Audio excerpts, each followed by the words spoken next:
گزشتہ 3 آیتوں پہ درس دیا جا چکا ہے اور میں نے اپنی بساط بھر اختصار کے ساتھ الحمدللہ رب العالمین الرحمن الرحیم مالک یوم الدین کی تفسیر بیان کرنے کی کوشش کی ہے۔ اللہ میری خطاؤں کو معاف فرمائے۔ آج ایاک نعبد و ایاک نستعین کا مختصر سا ترجمہ اور تشریح پیش کرنے کا شرف حاصل کروں گا۔ سورۃ الفاتحہ کے بارے میں حدیث پاک میں آیا ہے کہ جب بندہ سورہ فاتحہ پڑھتا ہے اور الحمدللہ رب العالمین کہتا ہے تو اللہ فرماتا ہے میرے بندے نے میری حمد بیان کی۔ جب الرحمن الرحیم کہتا ہے تو اللہ فرماتا ہے میرے بندے نے میری ثنا کی۔ اور جب مالک یوم الدین کہتا ہے تو اللہ فرماتا ہے اللہ نے میری قدرت میرے اختیار کا تذکرہ کیا، بندے نے تذکرہ کیا۔ اور جب ایاک نعبد و ایاک نستعین کہتا ہے تو کہا کہ یہ جملہ میرے اور میرے بندے کے درمیان میں ہے، اس کے بعد میرا بندہ جو کچھ مانگے گا میں اسے عطا کروں گا، یا میں نے عطا کیا، اس کے بعد سوال آتا ہے۔ سورہ فاتحہ کو سورۃ السوال بھی کہتے ہیں۔ اس میں اللہ تعالیٰ نے خود اپنے بندے کو اپنی بارگاہ میں سوال کرنے، کچھ مانگنے کا سلیقہ عطا فرمایا۔ پہلے حمد بیان کرو، اس کی ثنا کرو، اس کی قدرت کا اعتراف کرو، اپنی ابدیت کا اعتراف کرو، اور پھر جو مانگنا ہے مانگو۔ تو اب یہاں ایاک نعبد و ایاک نستعین کا مفہوم، اے اللہ ہم تیری ہی عبادت کرتے ہیں اور صرف تجھ سے ہی مدد طلب کرتے ہیں۔ یہاں ایاک کو 2 مرتبہ استعمال کیا گیا تاکہ تاکید ہو، مؤکد کرنے کے لیے۔ تیری ہی عبادت کرتے ہیں اور تجھی سے مدد طلب کرتے ہیں۔ اے مولا کائنات میں تیرے علاوہ کوئی عبادت قابل نہیں، تو ہی معبود برحق ہے، تو ہی ہمارا خالق ہے، مالک ہے، پروردگار ہے، رب العالمین ہے، تو عبادت بھی ہم تیری ہی کرتے ہیں۔ تیرے علاوہ کسی کو ہم معبود نہیں سمجھتے، تیرے علاوہ کسی اور کی عبادت نہیں کرتے۔ اب یہ نعبدوں کا جو صیغہ ہے یہ مضارع کا ہے، تیری ہی عبادت کرتے ہیں اور تیری عبادت کرتے رہیں گے۔ یہ حال اور مستقبل دونوں پہ دلالت کرتا ہے۔ تیری ہی عبادت کرتے ہیں اور تیری ہی عبادت کرتے رہیں گے، تجھی سے مدد مانگتے ہیں اور تجھی سے مدد مانگتے رہیں گے۔ یہاں عبادت کو مدد پہ مقدم کیا گیا ہے۔ کیا مطلب؟ اگر اپنے اللہ سے کچھ مانگنا چاہو تو پہلے اس کی بندگی کا اعتراف کرو، اس کی عبادت کرو، نماز پڑھو، اس کی بارگاہ میں جھکو، تذلل پیش کرو، انفعال پیش کرو، اپنی کمزوری کا اعتراف کرو، اسے معبود برحق سمجھو اور پھر مانگو۔ ویسے وہ دینے پہ آئے تو اہل کو بھی دیتا ہے اور نااہل کو بھی دیتا ہے۔ مانگنے کے لیے اہلیت شرط نہیں ہے، نہ قبولیت کے لیے، مگر طریقہ یہی ہے کہ پہلے اپنے کو بندہ کہو۔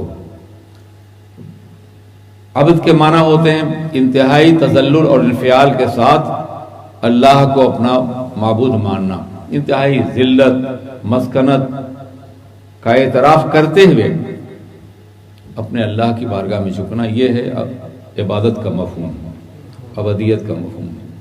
عبد کا معنی غلام یا بندے کے ہوتے ہیں، تو غلامی کا اعتراف اور بندگی کا اعتراف کرنے کے لیے ضروری ہے کہ اللہ کی بارگاہ میں اپنے کو خاکستر، کمزور، توانا نہیں بلکہ بہت کمزور بنا کے پیش کیا جائے، اور ہے بھی آدمی ایک قطرے ناچیز کی حیثیت کیا ہے قدرت کے مقابلے میں۔ تو ہم تیری ہی عبادت کرتے ہیں۔ یہ لفظ عبد جو ہے نا، یہ بڑا عظیم لفظ ہے۔ معراج کی شب میں اللہ نے اپنے محبوب سے پوچھا تھا، میرے محبوب میں تمہیں کس لقب سے یاد کروں؟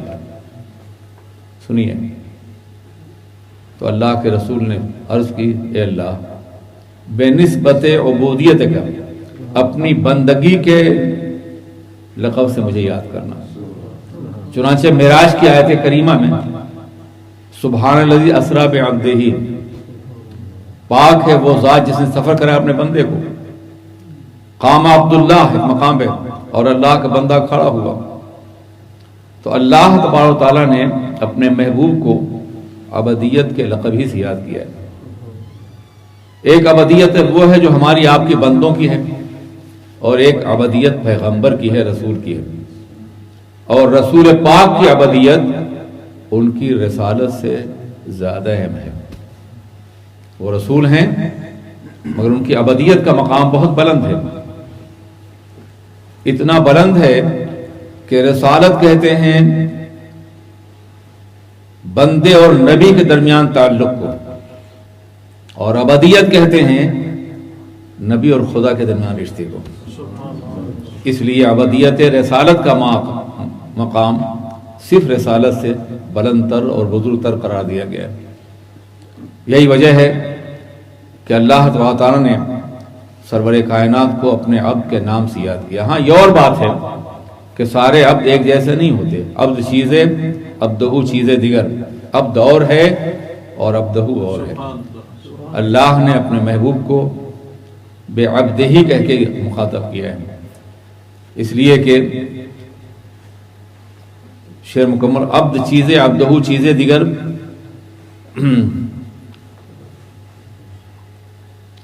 اور آخر ای سراپا منتظر، سراپا منتظر، کہ بندہ جو ہے صرف انتظار میں رہتا ہے اللہ کی رحمت کے، اور عبدہو وہ ہے جس کا انتظار خود پروردگار نے فرماتا ہے۔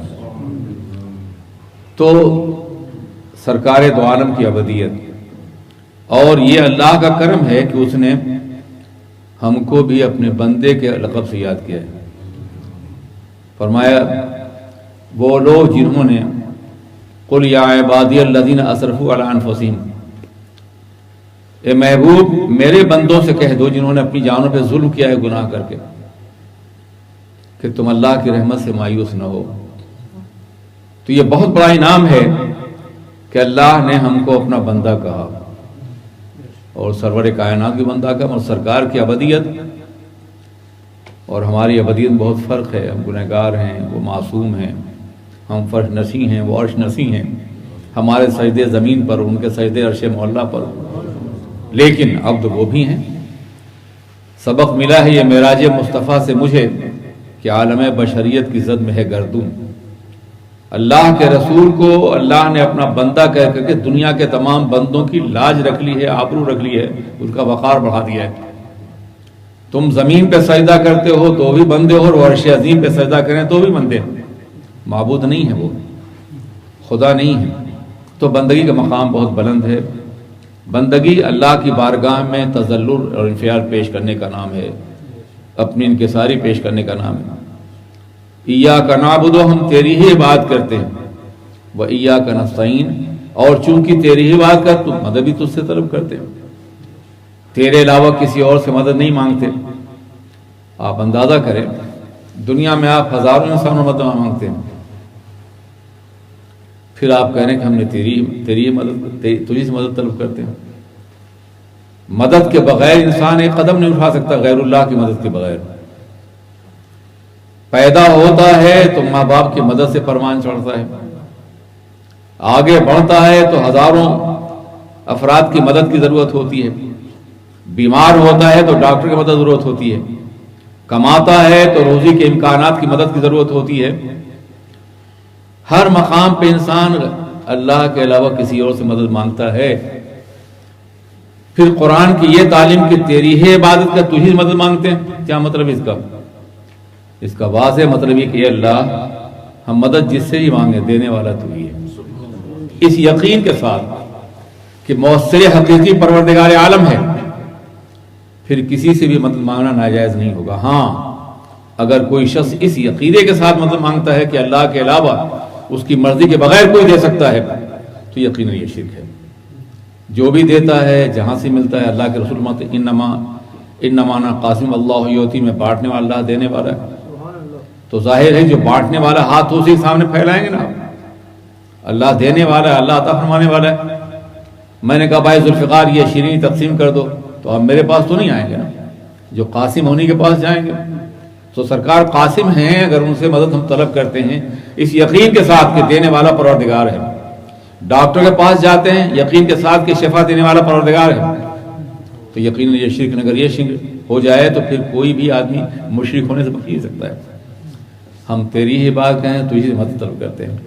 عبادت کے بعد مدد طلب کی جائے تو یہ صحیح ترتیب اور صحیح طریقہ ہے. پروردگار ہمیں اور آپ کو اپنی بندگی کا صحیح شعور عطا فرمائے. ربنا تقبل منا انك انت السميع العليم وتب علينا انك انت التواب الرحيم. اللهم اياك نعبد واياك نستعين. اللهم اياك نعبد واياك نستعين. اے اللہ ہم تیری عبادت کرتے ہیں, تیری مدد طلب کرتے ہیں. وصلی اللہ تعالی علی خیر خلقہ محمد وآلہ وصحبہ اجمعین برحمتک یا ارحم الراحمین. میں آپ کو یاد دلاتا ہوں, اب بھی آپ توجہ فرمائیں, نوازش ہوگی آپ معمار ملت چینل کو سبسکرائب کریں اور لائک کریں. لائک کرنے سے ناظرین یہ ہوتا ہے کہ یوٹیوب چینل اس کلپ کو, اس ویڈیو کو دوسرے ویورز تک فارورڈ کرتا ہے. تو لائک کریں گے تو ایک اچھی بات ہم دوسرے تک پہنچانے کا نیک کام کریں گے, اور معمار ملت چینل کو بھی گرو گزارش ہے سبسکرائب ضرور کریں اور لائک بھی ضرور کریں, اور ہو سکے تو شیئر بھی کریں. السلام علیکم ورحمۃ اللہ وبرکاتہ.